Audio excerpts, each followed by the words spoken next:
আজ আমরা অত্যন্ত গুরুত্বপূর্ণ একটি ইন্ডিকেটর নিয়ে আলোচনা করব, যেটার নাম হচ্ছে বলিঞ্জার ব্যান্ড। তো 1980 সালে একজন ফেমাস টেকনিক্যাল ট্রেডার, যার নাম ছিল হচ্ছে জন বলিঞ্জার, তিনি এই বলিঞ্জার ব্যান্ড তৈরি করেছিলেন। এবং এটা তৈরি করার মূল কারণ হচ্ছে কি ছিল, সেটা হচ্ছে যে কোনো একটা স্টক বা যে কোনো একটা সিকিউরিটিজের যে ওভারসোল্ড বা ওভারবট যে সিচুয়েশন, সেটাকে বোঝানোর জন্য কিন্তু মূলত উনি এটা তৈরি করেছিলেন। এবং এটা শর্ট টার্ম এবং লং টার্ম ট্রেডার উভয়ের মধ্যেই কিন্তু খুব পপুলার একটা ইন্ডিকেটর আমরা জানি। এবং বলিঞ্জার ব্যান্ড কিন্তু মূলত হচ্ছে একটা রেঞ্জ ফাইন্ডার। বলিঞ্জার ব্যান্ডে রেঞ্জ ফাইন্ড করা যায়, একটা স্টক কত অবধি উঠতে পারে বা কত অবধি নামতে পারে, সেটাকে খুব ইজিলি ট্র্যাক করার জন্য বা খুব ইজিলি বোঝার জন্য কিন্তু বলিঞ্জার ব্যান্ড ইউজ হয়। তো আমরা জানবো এই ভিডিওয়ে যে বলিঞ্জার ব্যান্ড কী, বলিঞ্জার ব্যান্ড কীভাবে তৈরি হয়, বলিঞ্জার ব্যান্ড কী ইন্ডিকেট করে আমাদেরকে, কী বোঝায়, এবং টাইম ফ্রেম, বিভিন্ন টাইম ফ্রেমের দ্বারা কীরকমভাবে বলিঞ্জার ব্যান্ডকে আমরা ইউজ করতে পারি, এবং সেটা সেট আপ কীভাবে করতে হয় আমরা সেটা দেখব লাইভ চার্টে, এবং কীভাবে ট্রেড নিতে হবে, এবং বলিঞ্জার ব্যান্ডের কিছু লিমিটেশনস রয়েছে সেটা আমরা জানব। তো চলুন শুরু করা যাক।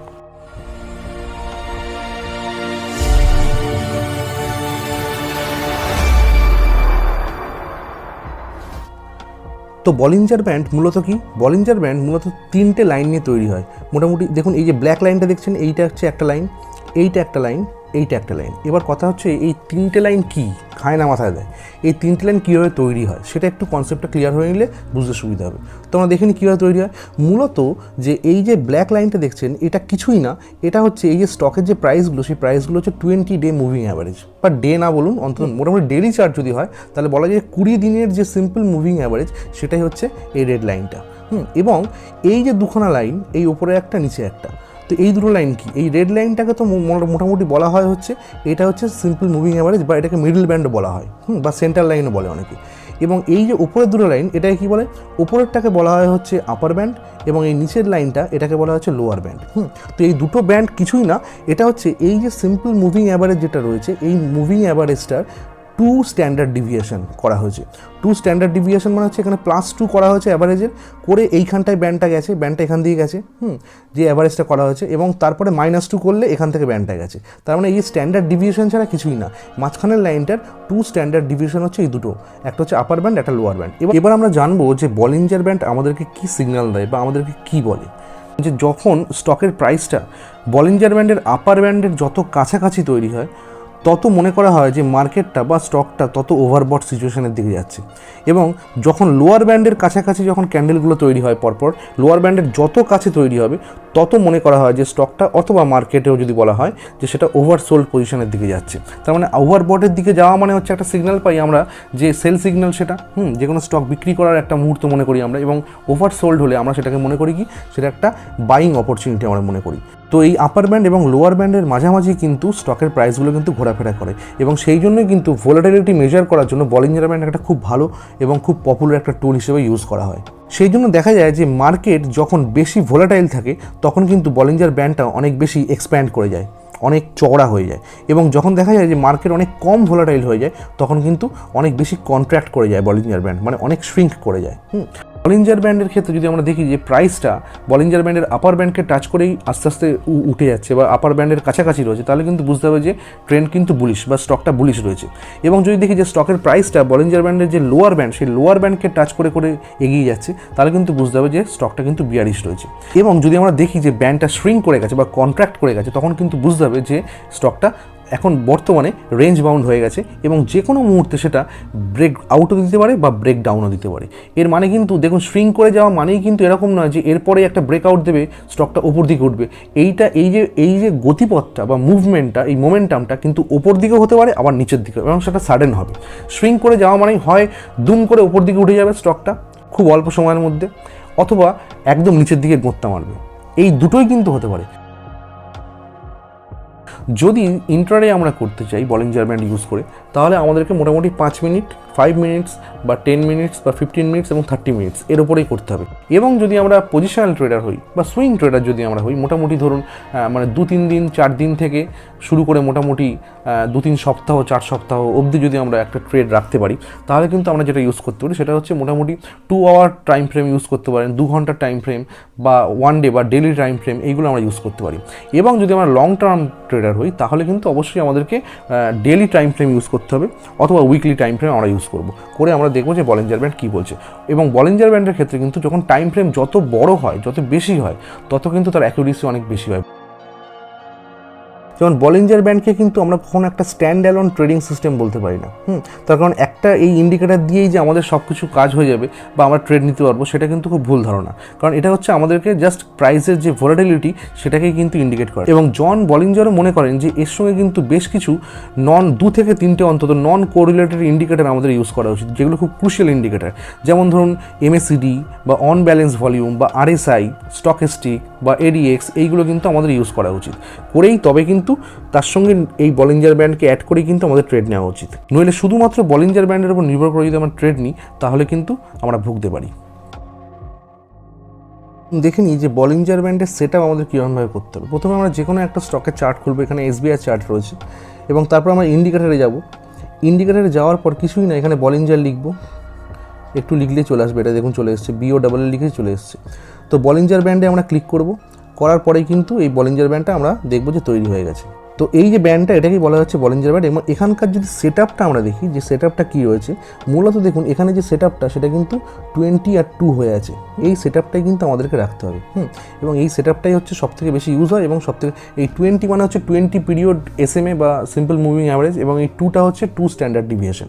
এটাই দেখা যাচ্ছে যে অধিকাংশ কিন্তু প্রাইসটা কিন্তু এই দুটো এই ব্যান্ডের মধ্যেই রয়েছে প্রায়। একটু একটু কিছু কিছু জায়গায় হয়তো ব্যান্ড ছাড়িয়ে বেরিয়েছে, কিন্তু মূলত ব্যান্ডের কাছাকাছি রয়েছে। এবার দেখুন যেটা ঘটনাটা ঘটবে, এটাকে যদি আমি বলছিলাম তখন যেরকম যে স্ট্যান্ডার্ড ডিভিয়েশন যদি 1 করে দিই, তাহলে কী ঘটবে দেখুন ঘটনাটা। 1 করে দিলে দেখুন কী ঘটছে, সব বাইরে বেরিয়ে গেছে। দেখুন ক্যান্ডেলগুলো, এখানটায় দেখুন ক্যান্ডেলগুলো সব বাইরে বেরিয়ে গেছে ব্যান্ড থেকে, এখানে বাইরে বেরিয়ে গেছে। তার মানে কি অধিকাংশ ক্যান্ডেল আমরা দেখব বাইরে বেরিয়ে গেছে। তাহলে আমরা অ্যাকচুয়ালি কিন্তু কিছু মেজার করতে পারবো না। এবং যদি আমরা এটাকে 3ও করে দিই, 3 করলে দেখুন ঘটনাটা কী ঘটবে। 3 বা 4 যদি আমরা করি, তাহলে কী ঘটবে দেখুন, এই দেখুন তাহলে এক্সপ্যান্ড করে গেল। করে গিয়ে যেটা দেখা যাচ্ছে দেখুন সব প্রায় একদম মাঝখান দিয়ে গেছে বা ভেতরে ঢুকে গেছে। মানে এই ব্যান্ডের ভেতরে অতিরিক্ত ভেতরে ঢুকে গেছে। তার মানে কি এখান থেকে আমরা রেঞ্জ খুঁজে পাচ্ছি না যে কোন রেঞ্জ অবধি যায়। তো ওই জন্যই বলা হয় যে স্ট্যান্ডার্ড সবথেকে ভালো হচ্ছে কি 2 রাখা। তো আমরা 2, ওই জন্য আপনি যখন ট্রেড করবেন বলিঞ্জার ব্যান্ড নিয়ে, তখন 2ই রেখে দেবেন এটাকে। এবার চলুন দেখে নিই যে বলিঞ্জার ব্যান্ডকে ইউজ করে কীরকমভাবে আমরা ট্রেড নিতে পারি। দেখুন এখানটায় যদি আমরা লক্ষ্য করি যে কোথায় এক্সপ্যান্ড করছে দেখবেন শুধু, আর কোথায় শ্রিঙ্ক করছে। খেয়াল করে দেখুন একটা জিনিস, যে এখানটায় যদি আমরা দেখি যে এই জায়গাটায় এটা অনেকটা এক্সপ্যান্ড করেছিল, তাই তো, ফুলে গেছে পাইপটা, তাই তো ব্যান্ডটা। তো এখানটা এক্সপ্যান্ড করার পর দেখুন আস্তে আস্তে যখন স্টকটা এগোচ্ছে, তখন কিন্তু ঠিক এই জায়গাটায় এসে কিন্তু আস্তে আস্তে শ্রিঙ্ক করছে। আমরা দেখছি এই জায়গা থেকে আমরা দেখছি যে ব্যান্ডটা কাছাকাছি আসছে, ক্লোজার আসছে। তার মানে কি ভোলাটিলিটি আস্তে আস্তে কমে যাচ্ছে। তো ভোলাটিলিটি কমতে থাকা মানে কি এরপরে একটা এক্সপ্লোশন হতে পারে, অর্থাৎ এরপরে হয় নিচের দিকে দুম করে পড়বে বা উপর দিকে উঠবে, এরকম হবে। তো এখান থেকে যদি আমরা খেয়াল করে দেখি, তাহলে এখান থেকে দেখুন সুইং করেছে, যখন সুইং করার পরে ঘটনাটা কী ঘটেছে, যখন এই পোর্শনটা যখন সুইং করেছে স্টকটা, সুইং করার পরেই দেখুন একটা মুভমেন্ট কিন্তু দেখিয়েছে। সেটা হচ্ছে দেখুন এই যে ওপর দিকে উঠে গেছে। এটা নিচের দিকেও নামতে পারতো, কিন্তু ওপর দিকে উঠে গেছে। তার মানে দেখুন এখানটা যখন ওপর দিকে উঠেছে, তখন দেখুন ঠিক এই জোনটায় দেখা যাচ্ছে কি এই জোনটায় দেখুন ভোলাটিলিটি আবার বেড়ে গেছে। এবং ওই জন্য দেখুন যে এই জায়গাটার তুলনায় কিন্তু এই জায়গাটায় কিন্তু অনেক বেশি এক্সপ্যান্ড করে গেছে এটা। তার মানে দেখুন যখনই সুইং করছে, তখনই আমরা বুঝছি যে এখানটায় কিন্তু একটা বাইং অপরচুনিটি আসতে পারে। এবং যখনই এখান থেকে সুইং করার পর যখন আমরা ক্যান্ডেল দেখতে হবে তার জন্য, যে ক্যান্ডেলের প্যাটার্ন কী বলছে, কী ক্যান্ডেল তৈরি হচ্ছে, বুলিশ ক্যান্ডেল তৈরি হচ্ছে কিনা, এবং যেটা বলেছি যে MACD RSI এইগুলো যদি যোগ করে, তাহলে আপনি একটা সিগন্যাল পেয়ে যেতেন যে এখান থেকে হয়তো কেনা যেতে পারে স্টকটা। এবং যদি এখান থেকে কিনতেন স্টকটা, তাহলে কিন্তু মোটামুটি এই জায়গায় যদি আপনি কিনতেন, তাহলে কিন্তু এখান থেকে কিন্তু একটা খুব বড় একটা বিগ মুভ আমরা দেখতে পারতাম। দেখুন এটা প্রায় 200 টাকার রেঞ্জ, এবং তারপরে দেখুন স্টকটা কিরকম উপর দিকে উঠেছে, উঠে এখানে কি কারেক্ট করেছে, সেটা হচ্ছে মোটামুটি ধরে রাখতে পারেন 225-30 টাকা রেঞ্জ, মানে মোর দ্যান 10% এখান থেকে পেতেন। আবার ঠিক তেমনভাবে দেখুন যখন এখানটায় যখন দেখা যাচ্ছে যে এটা এক্সপ্যান্ড করেছে, এক্সপ্যান্ড করেছে মানে হচ্ছে এরপরে একটা কিন্তু মুভমেন্ট উপর দিক বা নিচের দিকে হওয়ার সম্ভাবনাই বেশি, কারণ এটা ওভারবট টেরিটরিতে চলে যাচ্ছে, কারণ আপার ব্যান্ড টাচ করে আপার ব্যান্ড ছুঁয়ে উপর দিকে উঠে গেছে। এবং তারপরেই দেখুন আস্তে আস্তে কিন্তু আবার ভলাটিলিটি কমে কিন্তু আবার সুইং করেছে। ঠিক দেখুন এই জায়গাটায় কিন্তু স্টকটা সুইং করেছে, এখানে দেখুন এক্সপ্যান্ড করে গেছিলো এবং এই জায়গাটা সুইং করেছে, এবং সুইং করার পরেই দেখুন তারপরে একটা কত বড় মুভমেন্ট এসছে দেখুন। তো এইভাবেই হচ্ছে বলিঞ্জার ব্যান্ড শ্রিঙ্ক করা এবং বলিঞ্জার ব্যান্ড এক্সপ্যান্ড করা নিয়ে আমরা ভলাটিলিটি মেজার করতে পারি এবং ট্রেড নিতে পারি। এবং এখানে আরেকটা জিনিস ছোট্ট করে বলে দিই আপনাদেরকে, সেটা লক্ষ্য করলে এখানটায় খুব সুন্দরভাবে দেখতে পাবেন।